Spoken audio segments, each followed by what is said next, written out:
Habang nangingisda kami, napadpad kami sa isang misteryosong isla na ito. Ah, may tuta oh! Di, parang may tao dito sa unahan. Baldo! Nakapag-decide kasi kami na mangisda kagabi. Hindi pa tayo sigurado kung madaming mahuhuli kasi medyo mailap ngayon yung mga isda, pre. Medyo mailap kasi yung mga isda ngayon. Kaya talagang paswertihan na lang pag nakahuli tayo. Hindi kasi sa lahat ng paghila may sumasapit. Minsan meron, minsan wala. Dami, paldo. Pero sa lahat ng klase ng paglaot, ito talaga ang pinaka-iniiwasan namin sa lahat. Ay, naabot na kami ng ulan! Lumalakas na kasi yung alon sa pwesto namin. Kaya nakapag-decide kami na lumipat ng pwesto. Kaso sa paglipat namin, hindi namin inaasahan na mapapadpad kami sa isla na ito. Ah, may tuta oh! Punta mo doon sa tuta! Sa pagtabi namin, may nahagip yung flashlight naming mga aso.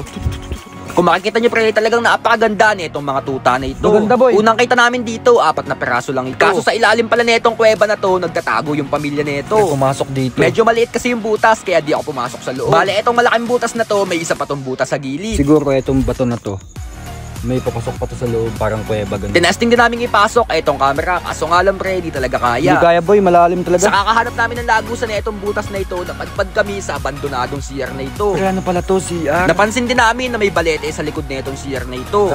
Tara dito. Nakakapanlaw nga, pumarito kayo. Di, parang may tao dito sa unahan. Kung makikita nyo pre, wala naman talaga halos kakaiba dito. At kahit ilang beses nating ulitin, talagang normal lang ito. Hindi ako sigurado kung nakikita nyo. Hindi na kasi bago sa amin yung mga ganitong pangyayari. Etong lugar na to, di talaga namin to alam, napadpad lang kami dito kasi nangingisda kami. Di kasi talaga namin kabisado etong isla na ito. Kaya di na kami nagtataka pag may nasagap yung camera namin kakaiba. Maya-maya lang sa paglakbay namin, nadaanan namin etong gagamba na ito.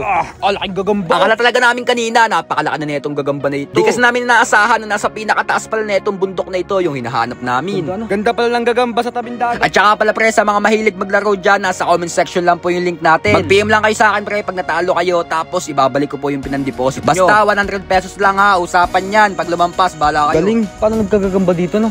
Ang taas na ito pre, tingnan nyo, paligid. Talagang napakahiwaga nga pre netong isla na ito. Talagang di namin nakalain na napakadaming gagamba dito. Ang kulay yung taas ng pwesto. Bale, eto na pre yung pinakalas na gagambang makikita natin. Dahil mamaya sasabak na tayo sa isang pinakamatinding pagsubok.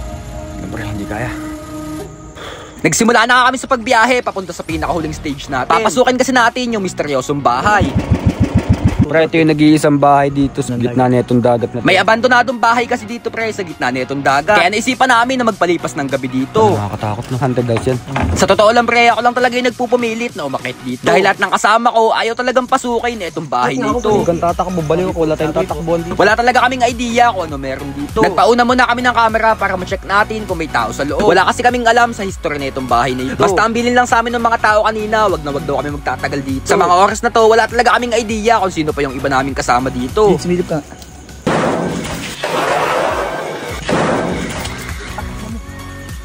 Hindi ako mag-stay dito kahit tumampo ka.